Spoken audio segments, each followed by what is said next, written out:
et là, d'un coup, le marché se retourne, les taux se retournent, les étrangers ne viennent plus, et on se dit, waouh, à qui on va le vendre?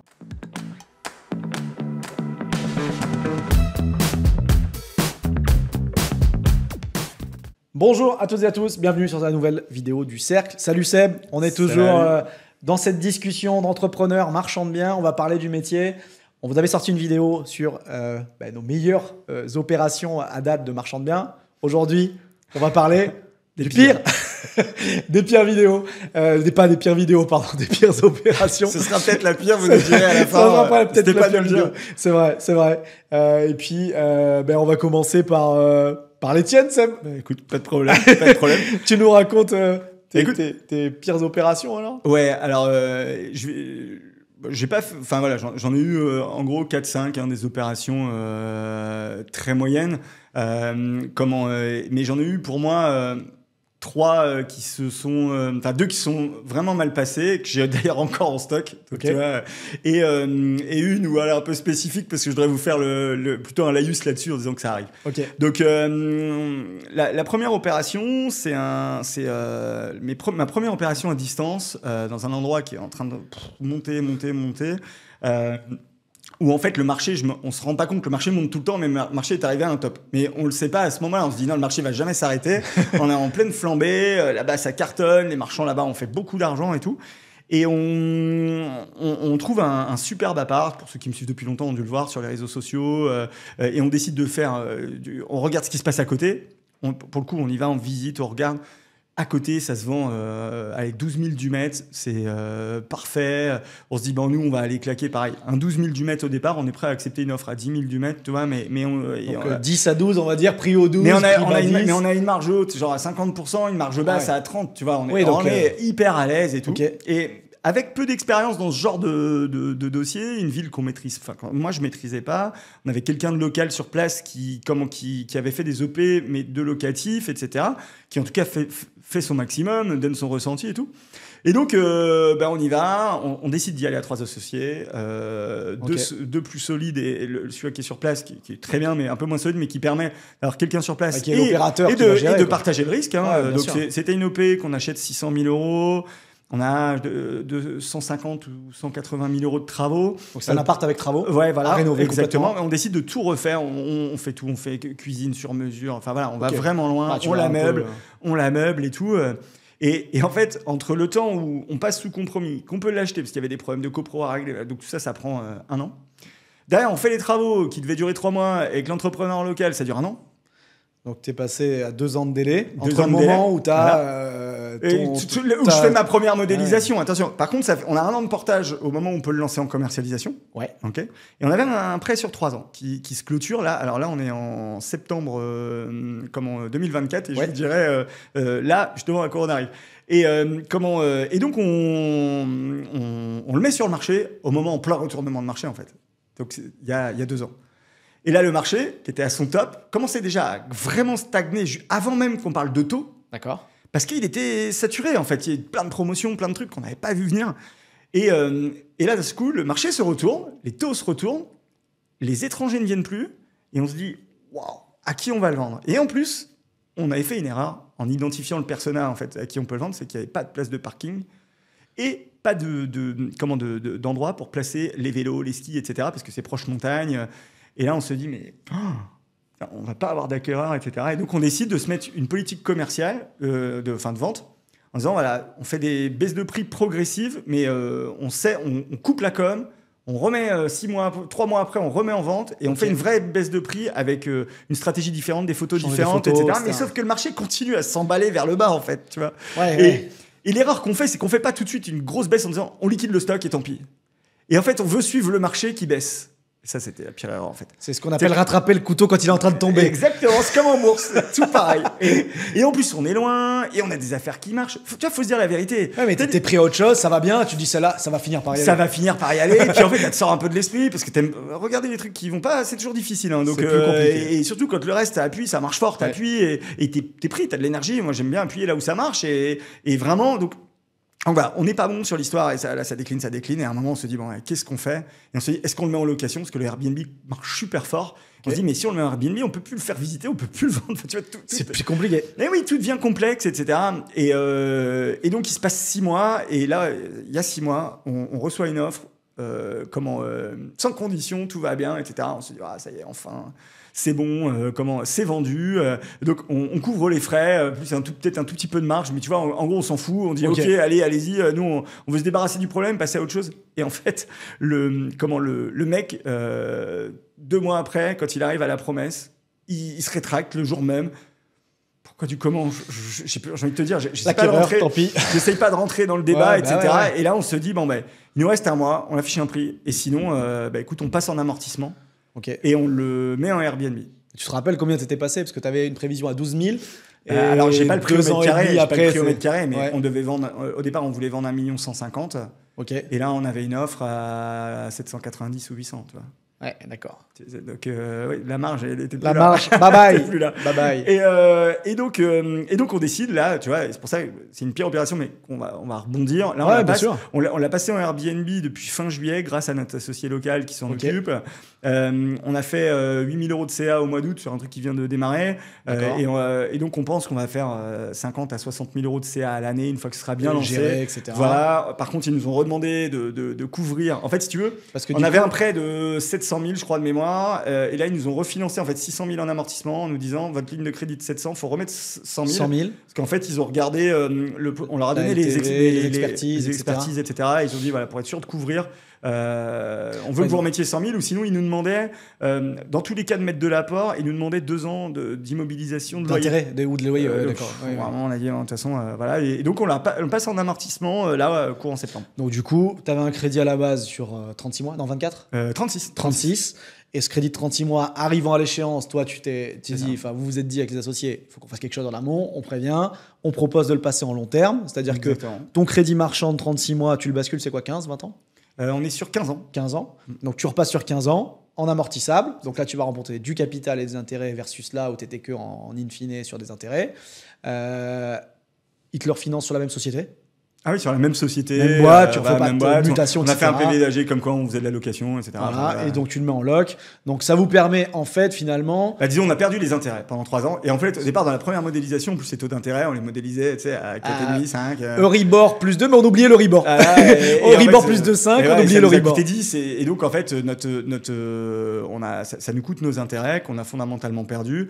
Là, on va amortir. Et en fait, quand on va revendre, on a un peu plus de travail, mais quand on va revendre, on va récupérer, en fait, si tu veux, ce qu'on a perdu. Le but, c'est de faire une opération à peu près blanche à horizon, peut-être 3, 4, 5 ans. On verra bien, en fait. Tu vois, on en est là.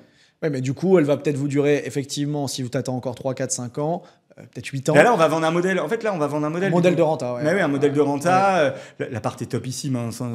Donc, on sait que un investisseur local qui veut venir pour ses vacances, en fait, on va aller toucher un autre persona. Exactement. Et avec le recul, on a fait 2 erreurs. Du coup, la première, c'est de suivre le marché. Ça, je pense que c'est une très grosse erreur. D'ailleurs, même quand le marché monte, il faut tout de suite se mettre plus cher. Et quand le marché baisse, il faut tout de suite se mettre moins cher. Tu vois, pour au moment où tu le vends... ça, c'est bon. Tu vois, je l'avais pas dans l'autre sens. Quand le marché monte, il faut se mettre au-dessus déjà. Ah, mais oui, mais ça c'était... Moi, quand le marché montait, franchement, j'ai fait bonnes affaires comme ça. C'est-à-dire que tu peux te mettre au-dessus. Tu vois, parce que autant, moi, je suis bien à couper direct. Tu vois, je vois que tu perds... Attends. Je vais pas me couper le bras.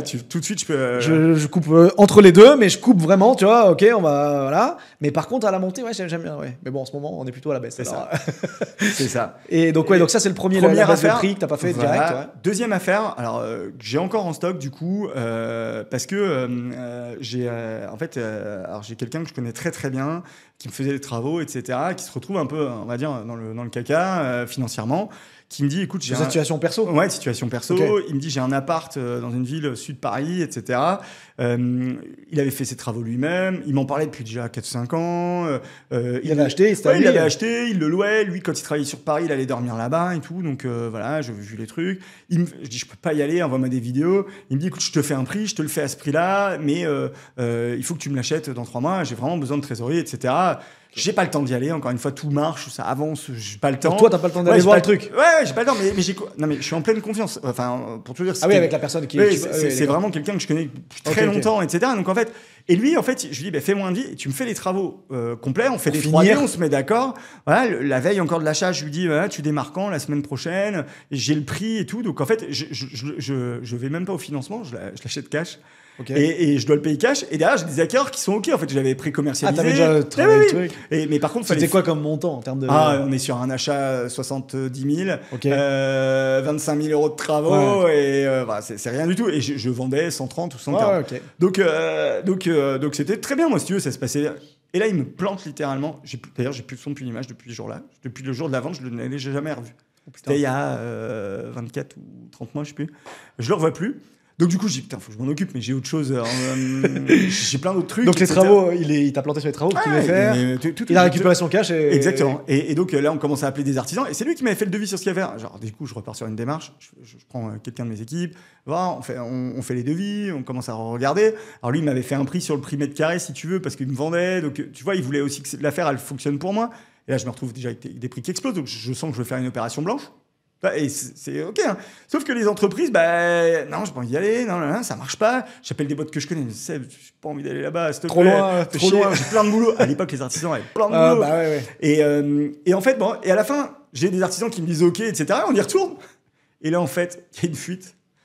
Obligé de faire une déclaration aux assurances. Il faut trouver un couvreur pour tout. On fait une recherche de fuite pour l'assurance. On se rend compte que c'est un problème de couverture, etc. Il faut trouver un couvreur. Il n'y a pas de couvreur qui veut venir. Ça dure encore 6 mois. Et là, je le trouve, pour te dire, je le trouve début juillet, et le mec vient, et en fait, il m'envoie un mail le vendredi soir en me disant, mais que je vois pas, en fait. Alors moi, pour savoir, je lis pas mes mails, je les lis une fois par semaine. C'est pas, voilà, j'aime pas ce mode de communication. Et du coup, il me fait le mail le vendredi soir en me disant, mes équipes sont là. Je savais qu'il venait lundi, il m'avait prévenu au téléphone, on s'était appelé. Merci de prévoir de l'eau, de prévoir un point d'eau.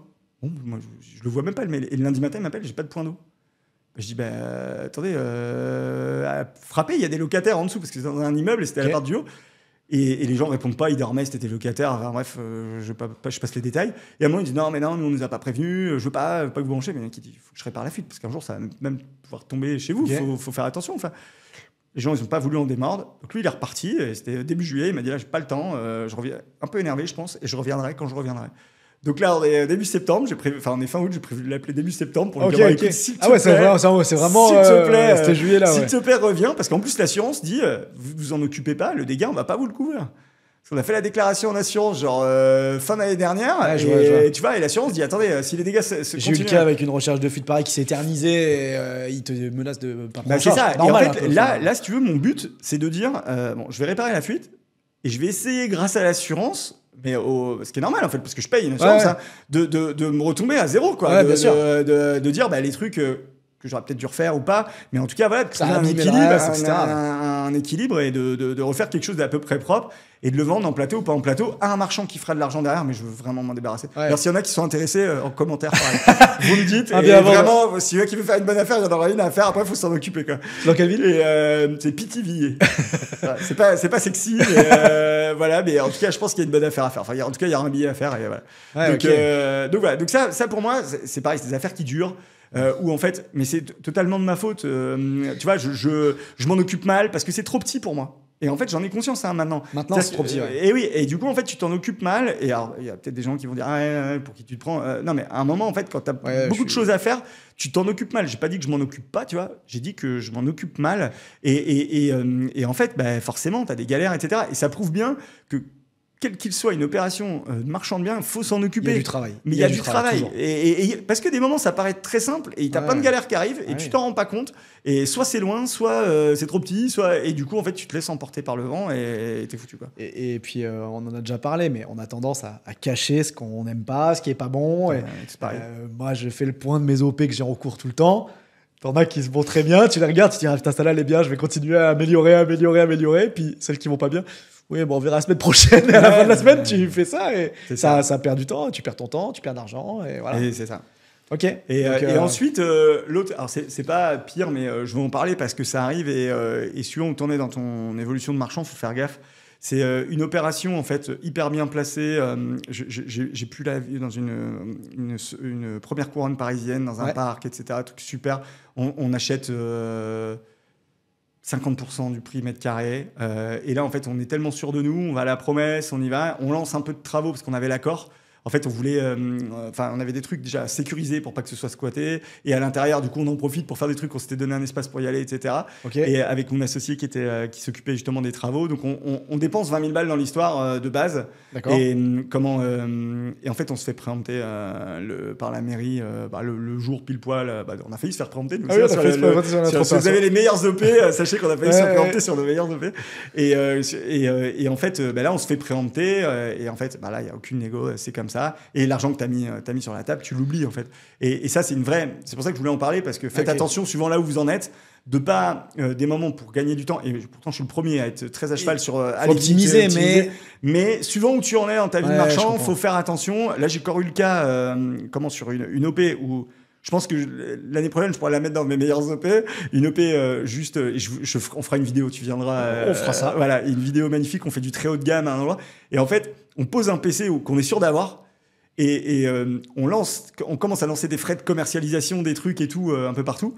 Et là, on se dit, mais on n'a pas eu de retour de DIA. Et surtout, le PC, il peut peut-être y avoir un problème parce que lui, il a entendu qu'il y avait des problèmes avec la station d'épuration et tout. On crée un lot complémentaire. Et mon associé. Et j'appelle l'archi. Et là, l'archi me dit, ah ouais, en plus, à l'aglo, ils me l'ont dit. Et je dis, tu penses pas que c'est un truc important à me dire, quoi. Oui, donc c'est des fonds que tu aurais injectés potentiellement et perdus. Et là, pour le coup, on a injecté PC. Ça, de toute façon, on n'avait pas le choix. Frais de communication, donc en fait 3D, mais pas des 3D. On fait des 3D très haut de gamme avec où on peut mettre les lunettes, etc. Parce qu'on va vendre très très cher. Et les frais de maîtrise d'œuvre en fait. Donc alors via ma boîte, ok, mais moi ma boîte je suis associé aussi de l'autre côté. Tu peux pas faire. On paye, hein, c'est comme c'est pareil quoi. Donc on a lancé parce que c'est une opération en vire. Et du coup, on a lancé tout le dossier de cahier des charges. Cahier des charges, on a fait le CCTP, on a lancé l'appel d'offres, et tout ça. T'as un budget quoi, 60 000 au total, peut-être 50, 60 000. Ouais. Puis on a fait le DD, on a tout lancé quoi. Bon, des fois, ça arrive de le perdre. Alors pourquoi j'en parle? Parce que j'ai eu l'accord du PC hier. Hier, en rentrant tous des congés, le lundi, en fait, on l'avait au bureau et c'était une super bonne surprise parce qu'en plus, ils avaient jusqu'à fin septembre. Mais tout ça pour dire que attention, ça peut se transformer. Une très belle OP. Tout à fait. Encore une fois, celle-là, on a une marge prévisionnelle qui est juste qui est à 7 chiffres. Et en fait, on se dit, elle peut se transformer en négatif. Elle peut se transformer en négatif sur une décision de. Et voilà. Et après, Urba. On n'aurait pas pu aller se battre contre l'Urba parce que lui, il est là-bas. Mon associé, il fait que ses OP là-bas. On peut pas. Tu peux pas on peut pas le froisser avec tout le monde. On aurait discuté, bien sûr, mais bon. Donc voilà pour moi. Et donc 3 OP complètement différentes et sur des montants différents, etc.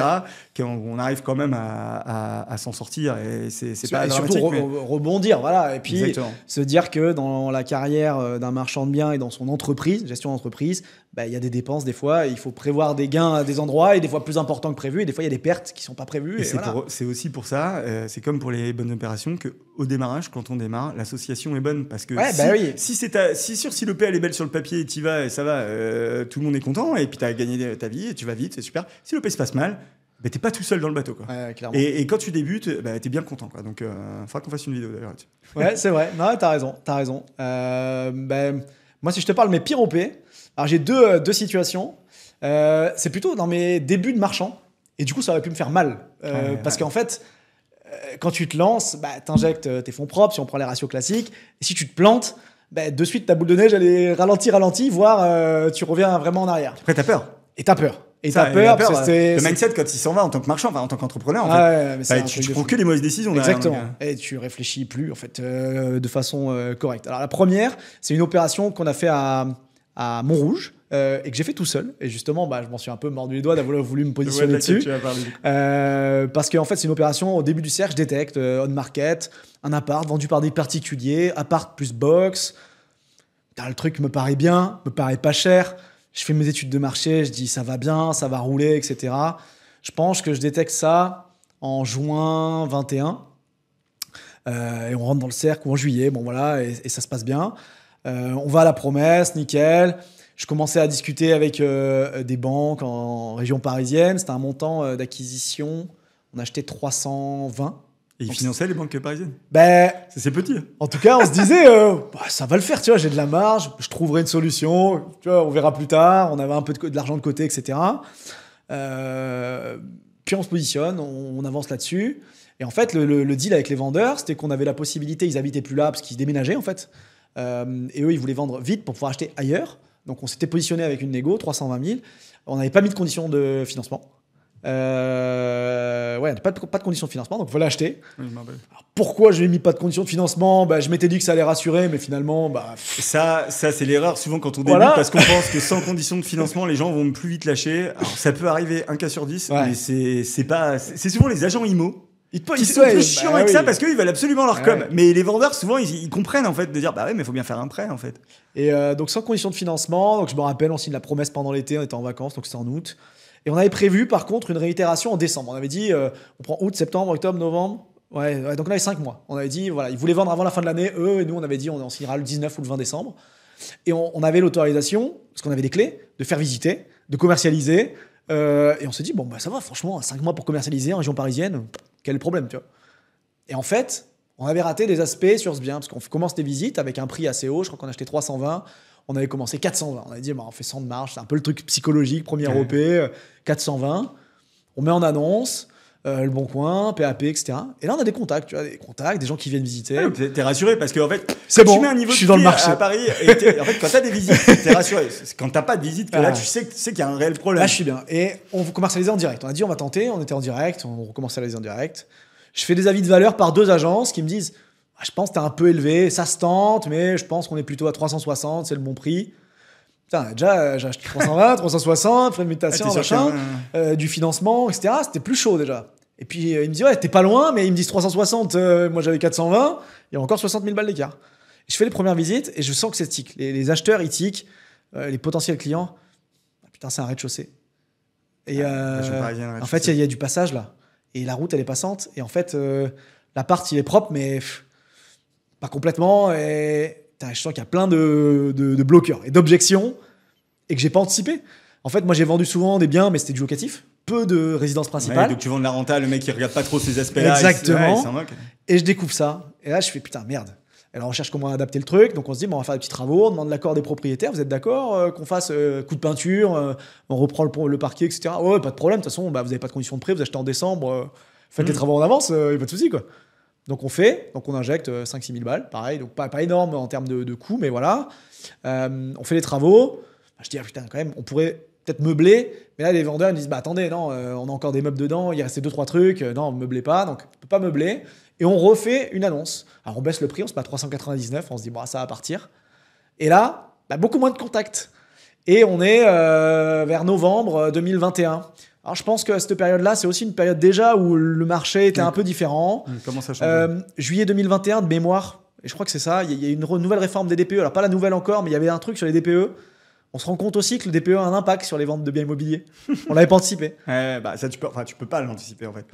C'est compliqué. Pas autant, tu vois. Tu te dis, il y a des réformes qui vont arriver, mais on verra plus tard, quoi, tu vois. Et ça, plus ça, tu vois. Et on se dit, putain, merde, l'opération, ça part en vrille. On avait sollicité plusieurs banques. On avait sollicité une banque populaire aussi qui nous finançait aussi, mais qui change de politique. Ah oui, je me souviens. On était champion Alsace-Lorraine, et puis finalement, on vient plus en Ile-de-France. On n'a plus le droit, ou des accords, la direction veut plus. Ok, bon. Puis une autre banque, non. Et on avait que des refus. Et nous, pas de conditions.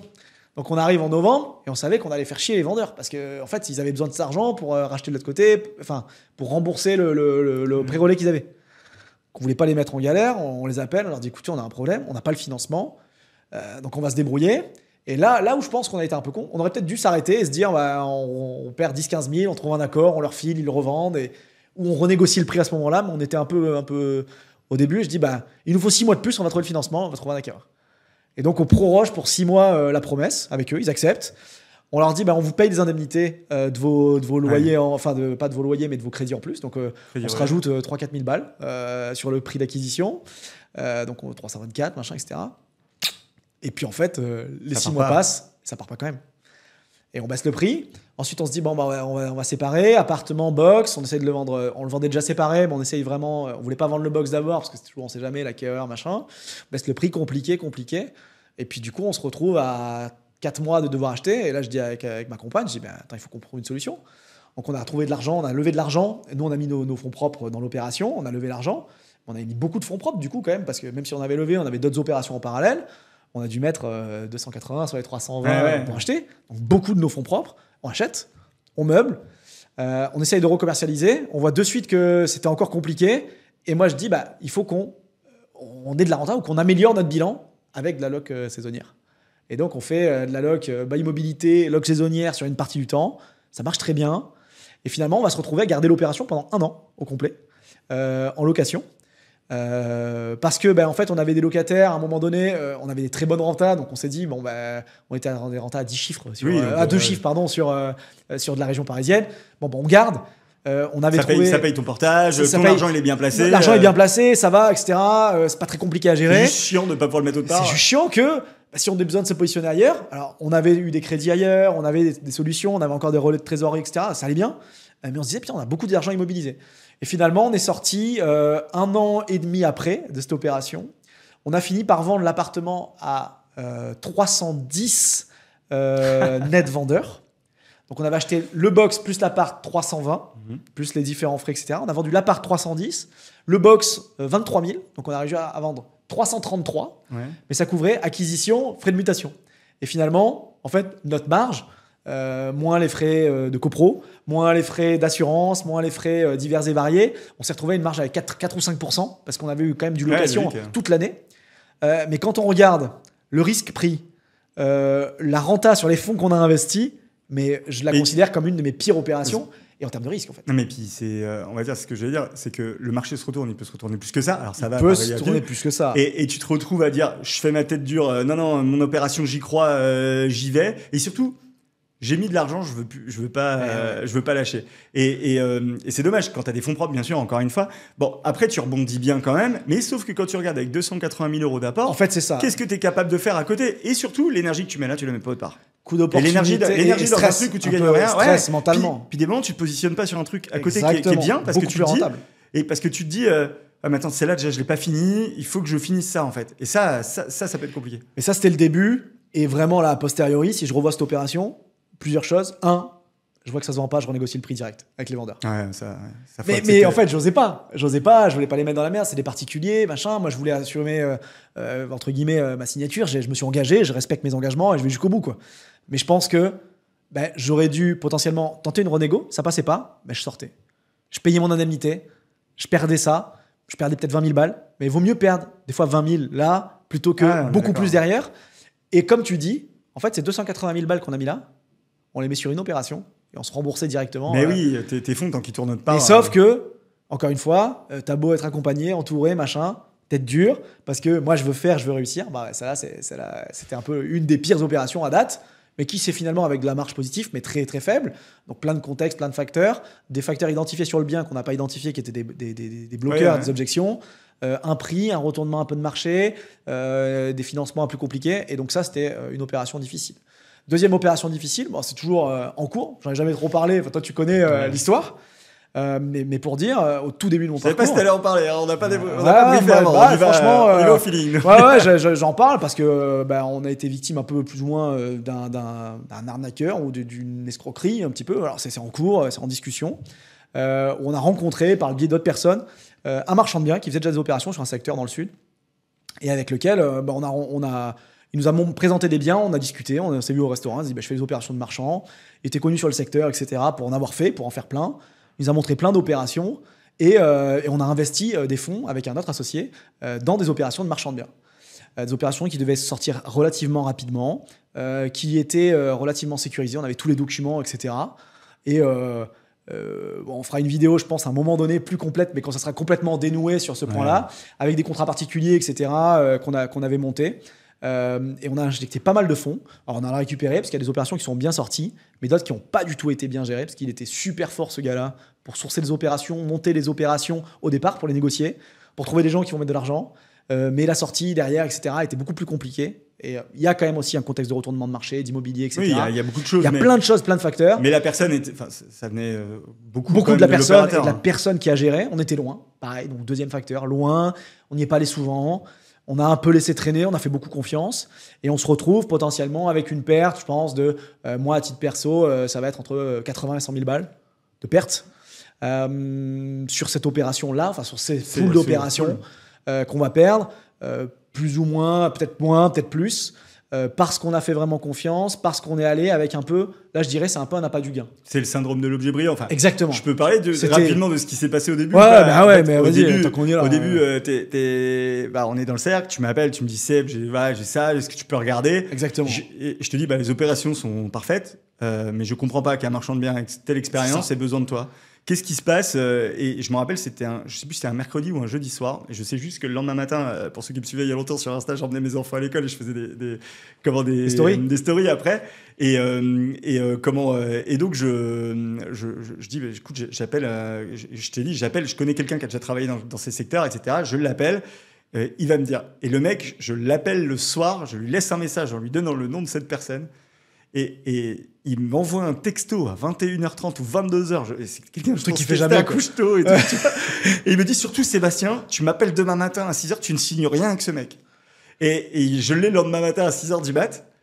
Il me dit, alors je t'appelle pas tout de suite, je t'appelle et je te dis, écoute, je peux pas t'en dire plus, mais il faut surtout que tu signes pas avec ce gars-là, c'est un arnaqueur. et là, on en arrive au syndrome de l'objet brillant, en fait, qu'en fait, l'opération, elle est belle, que le mec, en fait, il s'est tellement bien monté le truc qu'on se dit, mais non, c'est bon, c'est ok, il y a pas de problème. Puis on avait tous les documents. Mais ouais, je me souviens, et vous me dites, non, Seb, t'inquiète, on va y aller, on est solide. Je dis ok, les gars, on est grands, on est responsable, on assume. Moi, encore une fois, ça que je le vois comme de l'AMO, c'est du conseil, mais tu prends ta décision. Exactement. Exactement. Et là, je te dis, écoute, ok, et de fil en aiguille, l'opération se suit. Au bout de 6 mois, 1 an, tu t'aperçois de tout ça. Bon, après, encore une fois, c'est une belle expérience, mais ça coûte cher l'expérience. Ouais, ça coûte cher, mais c'est vraiment ça. Alors les points d'alerte, d'ailleurs, pour des jeunes marchands qui voudraient se lancer, attention, les mecs qui vous disent, j'ai fait tant d'opérations, j'ai fait des millions, et puis ils ont besoin de vous, que vous êtes jeunes marchands. Pourquoi? C'est plutôt l'inverse d'habitude. Exactement, en fait, c'est ça. En fait, c'est plutôt, et nous, ce qu'on voit, et maintenant, ce qu'on voit, c'est plutôt des jeunes marchands qui ont besoin de s'adosser à des plus gros. C'est ça, ce qu'on fait nous. On le fait régulièrement, et c'est ok. Mais c'est beaucoup plus rare que des gros aient besoin, entre guillemets, de petits jeunes. Alors, ça pourrait arriver, peut-être, pour des tâches opérationnelles, vraiment. Quelqu'un qui détecte quelqu'un loin, ça peut arriver. Un gros qui détecte des choses loin, mais qui a besoin de quelqu'un sur place de faire des choses. Mais là, c'était l'inverse. En fait, on n'apportait pas grand-chose. Si ce n'est un peu d'énergie et des fonds propres. Donc, on fera une vidéo sur le sujet. Voilà, donc ça, c'est un peu je dirais mes 2 pires expériences à date. J'ai pas eu encore de grands coups émotionnels, comme tu disais, là, de préhension ou quoi. On a failli l'avoir sur l'opération à Toulon, où en fait, on avait déjà pré-commercialisé des lots. Je pense qu'on avait 40% en fait, de notre chiffre d'affaires sous offre, voire même sous promesse. Et un jour avant la fin de la préemption, on a reçu le document. Bonjour, on est intéressé. Oui, non, pas ça, s'il vous plaît. Et puis bon, finalement, ils ont pas pris, ça s'est fait. Mais parce que c'est squatté, parce que aussi il y avait plein de problèmes. Il y avait plein de problématiques, mais c'est vrai que tu peux vite passer du très beau, très bon aussi au très mauvais, au très down. Si on fait le bilan de tout ça, c'est de bien analyser son opération de base, de brainstormer avec des gens qui quand t'es novice, de brainstormer avec des gens, que t'associer avec des gens qui savent, qui vont maîtriser ce genre de truc, et de se dire que c'est pas parce que ma modélisation, mon truc il est bon, même j'ai eu mon financement, que l'opération elle est finie en fait. C'est complètement. Et moi j'aime bien dire un truc, c'est que si la banque elle vous dit non, soit c'est pas parce que c'est pas trop petit ou c'est pas des objectifs, bon je comprends, mais si elle a analysé l'affaire et qu'elle vous dit non, souvent, c'est qu'il y a un risque quand même. Parce que les banquiers, ils sont bons. Hein. Faut pas croire que dans les filiales promotion, en tout cas, les mecs savent faire. Ils ont du background. Eux et leurs analystes ont du background. En fait, ils savent. Et donc, il faut vraiment écouter. Et même quand tu as ton financement, quand tu achètes, c'est pas fini. En fait, moi, je pense que c'est là que tout commence. Mais oui, et en fait, je pense réellement qu'une opération bien gérée, et c'est pour ça que moi je prône énormément la vie et qu'on appuie très fort dessus. D'ailleurs, il y aura des sujets qui vont arriver là-dessus. Mais pourquoi ? Parce qu'en fait, c'est comme la promotion, etc. C'est-à-dire que toi, quand tu es réitaire, en fait, quand tu achètes le bien, tu dois avoir levé 80% des inconnus. C'est-à-dire que les 20% restants ne te mettent même pas en risque. C'est-à-dire que tu peux pas planter ton opération après l'avoir acheté. Et ça, pour moi, c'est un marchand de biens établi, sérieux, et que plus les opérations sont grosses et dépassent des moments un peu tes objectifs ou tes montants de fonds propres, ton risque par rapport à ton montant de fonds propres, tu dois sécuriser l'opération. Que ce soit grâce à un montage juridique, que ce soit grâce à un associé, que ce soit... grâce à de la commercialisation. Ouais, à des conditions suspensives que tu vas mettre en place. Mais c'est nécessaire parce que sinon, tu t'envoies dans le mur. Et ça, c'est l'expérience qui part. C'est un peu jouer un peu la pièce. Et quand on débute, on est prêt à prendre des risques. On est prêt à se faire plaisir sur une modélisation. On en parlait ce matin sur la route. Et on se disait, combien de fois, au début de nos... Enfin, moi, il y a 8 ans, j'étais là, je disais, si, je vais y arriver. On disait exactement, tu modifies un peu tes prix de vente pour arriver à tes 20% quand tu y es ton portage. Non, là, je vais le vendre en 6 mois. Ouais, mais si tu le vends en 24, en fait, voilà, donc je pense qu'il faut vraiment, dès la base, quand on ne maîtrise pas, c'est brainstormer ou s'associer avec des gens qui savent faire, et ensuite accepter qu'il y a étape par étape des choses à régler. Tant qu'elles ne sont pas réglées, on ne passe pas à l'étape supérieure. Accepter d'aller revoir un vendeur, accepter de redécaler des délais, accepter de sortir s'il faut au bon moment. Je suis d'accord. Et ça, en fait, quand tu es la tête dans le guidon, c'est hyper dur. C'est vraiment dur, hein. Quand tu es tout seul, la tête dans le guidon, c'est hyper dur à prendre ce recul et à se dire, bah ouais, il faut que je le fasse, quoi. Et tant pis, si je dois sortir, je perds peut-être 25% de mes fonds propres, peut-être, mais perds pas tout ce que tu as. Tu vois, parce qu'une fois que tu es là-dedans, tu as mis un peu de fonds propres, tu vas perdre de l'argent, donc tu vas perdre le reste de tes fonds propres. Et de l'énergie, tu feras plus jamais rien parce que tu peux te positionner sur absolument rien et tu rebondiras jamais, en fait. Et ça peut aller loin parce que ça peut aller au point où tu fais une faillite personnelle, en fait. Quand tu es dans une opération. Il y a des gros qui sont en train de tomber et des très gros marchands qui ont fait de très belles opérations, qui ont gagné beaucoup d'argent parce que si le pendant de ça, c'est aussi à l'inverse quand tu en gagnes, surtout les dépenses consolide tes fonds propres. Voilà, on en parlera. Tu peux aller très vite très haut et très vite très bas. Voilà, c'est plus dans les scales, là, on en reparlera dans d'autres vidéos de dire comment consolider tout ça et faire que le groupe il reste stable même s'il y a des opérations qui se passent mal, quoi. Ouais. Et d'ailleurs, n'hésitez pas en commentaire à nous donner vos pires opérations, qu'elles soient même petites ou assez grosses, pour partager l'expérience avec tout le monde et nous mettre un j'aime, parce que écoutez, si vous aimez ces vidéos qu'on fait avec Ben et qu'on a envie de continuer, écoutez, vos commentaires et vos j'aime nous donneront de la motivation. Yes, merci d'avoir visionné cette vidéo. Merci Seb pour tes partages sur ces opérations. Et toi aussi. On aura sûrement d'autres opérations, des pires, parce que dans l'entrepreneuriat, il n'y a pas que des hauts, il y a des fois aussi des moins bien. Le but, c'est d'avoir le moins de moins bien et le plus de hauts possible, et puis que ça avance tranquillement. En tout cas, je pense qu'il y a pas mal de valeur sur cette vidéo, sur les façons d'identifier des potentielles pires opérations et des bons conseils. On espère que ça vous permettra d'éviter des conneries. Et à très bientôt sur la chaîne YouTube du Cercle. Vous vous abonnez à la chaîne. Et si vous voulez nous rejoindre, n'hésitez pas, il y a les liens en commentaire, en description. À très bientôt. Allez, ciao.